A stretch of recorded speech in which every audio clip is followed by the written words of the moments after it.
दोस्तों, आज की हमारी कहानी है एक किसान और चार चोर। एक गांव में रामू नाम का एक किसान रहता था।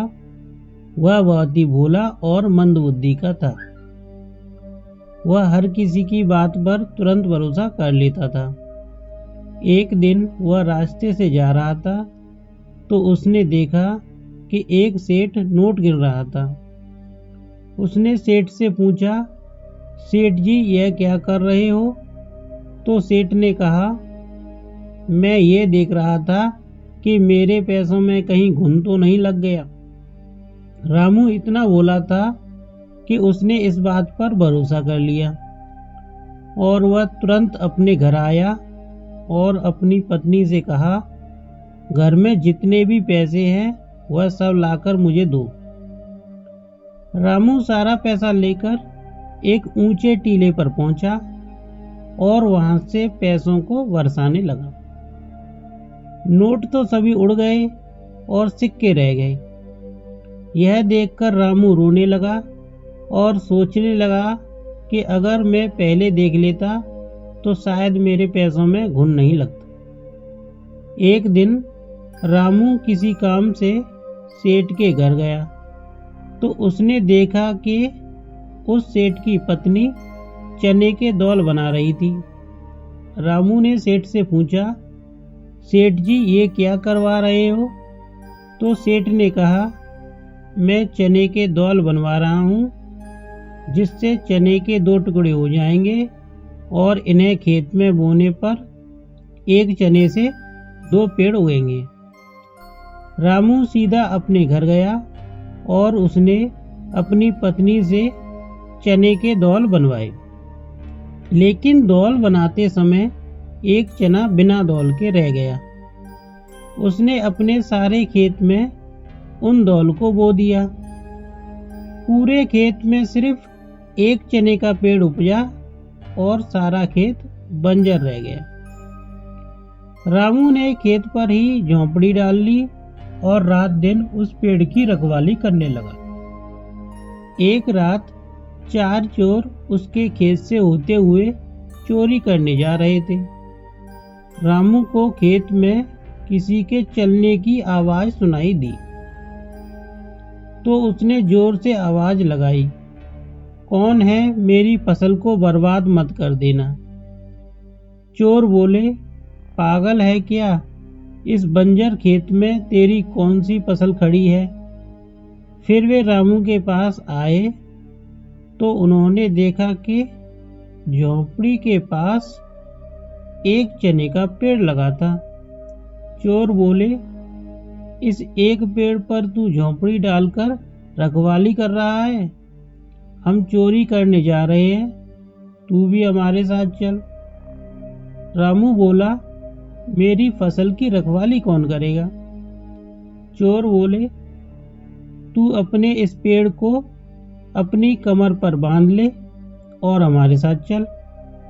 रामू ने उनकी बात मान ली और उनके साथ चल दिया। फिर वह एक गांव में पहुंचे और एक घर में चोरी करने के लिए घुस गए। चारों चोर पैसे जेवरात ढूंढ रहे थे, लेकिन रामू को एक ढोलक दिखाई दी। रामू ने चोरों से कहा, मुझे तो यह ढोलक चाहिए। चोरों ने उससे ढोलक लेने के लिए मना किया, लेकिन वह नहीं माना। चोरी करने के बाद जब वह जाने लगे तो उन्होंने देखा कि एक बूढ़ी औरत चूल्हे के पास सोई हुई थी और चूल्हे पर एक बर्तन रखा था जिसमें खीर बन रही थी। वह औरत खीर बनाते समय सो गई थी। रामू ने चारों चोरों से कहा, चलो खीर खाते हैं, और वे सभी खीर खाने के लिए बैठ गए। जैसे ही वे खीर खाने वाले थे, रामू बोला, जिसने खीर बनाई है पहले उसे तो खिला दो। और रामू ने गर्मा गर्म खीर उस बूढ़ी औरत के हाथ पर रख दी, जिससे वह औरत जाग गई और उसने शोर मचा दिया।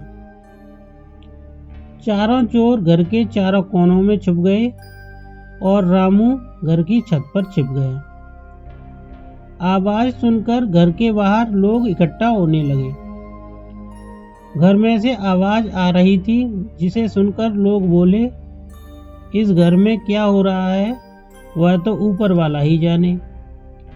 ऊपर से रामू ने आवाज लगाई, ऊपर वाला क्यों जाने, चारों कोने वाले नहीं जाने। इतना कहते ही गांव वाले चोरों को पकड़ने के लिए घर के अंदर घुस गए। रामू और चारों चोर किसी तरह बचकर भागने लगे।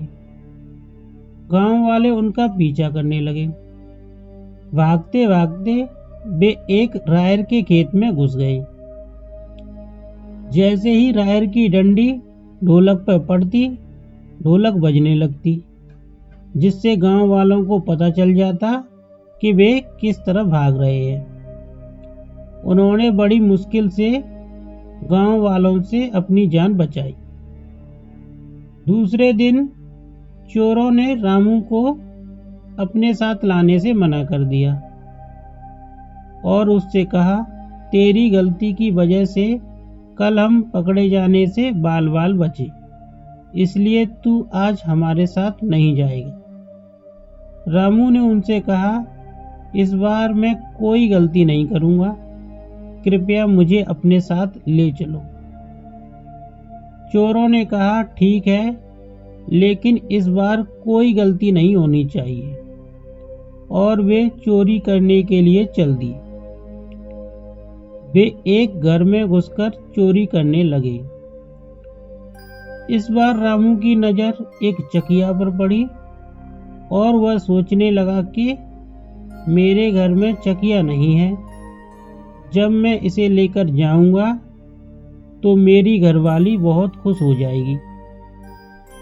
उसने चोरों से कहा, मुझे तो यह चकिया चाहिए।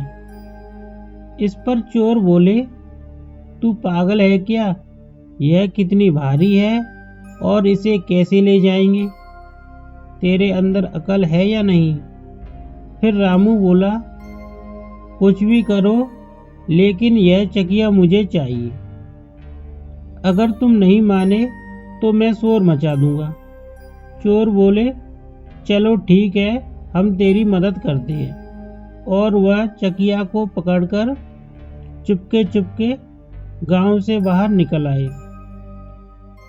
रास्ते में उन्हें दूर से घोड़े पर सवार डाकुओं का गिरोह दिखाई दिया, जिनके हाथ में तलवार भी थी, जिसे देखकर वे सभी डर गए और उनसे बचने के लिए वे एक पेड़ पर चढ़ने लगे। रामू बोला, पहले इस चकिया को चढ़वाओ, वरना मैं शोर मचा दूंगा।